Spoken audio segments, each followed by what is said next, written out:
నా పేరు భూక్యా చిలకమ్మ. బుడదల పోయేది, బుడద పని చేసేది, నాటేసేది, కలుపు తీసేది, అన్ని పని చేసేది. 5 సంవత్సరం నుంచి ఇక పనికి పోతలేను. ఏ పని చేత కాదు, మోకాలు నొప్పి వచ్చినాయి.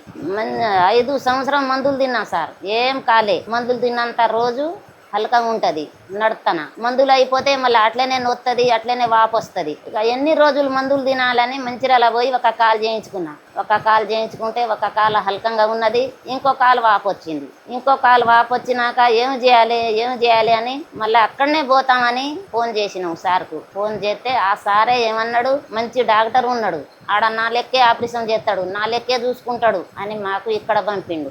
ఇక సారు మాకు ఇక్కడ పంపినాక ఈ సారు మాకు మంచిగా ధైర్యం చెప్పిండు, నీకు భయం ఏం కాదు, నేను మంచిగా చూసుకుంటా, నీకు మంచిగా నడిపిస్తా, నీకేం భయం లేదమ్మా, నువ్వు ఉండు అని నాకు జాయిన్ చేసుకున్నాడు. ఆపరేషన్ చేసిండు. ఇప్పుడు మంచిగా ఉన్నా నేను.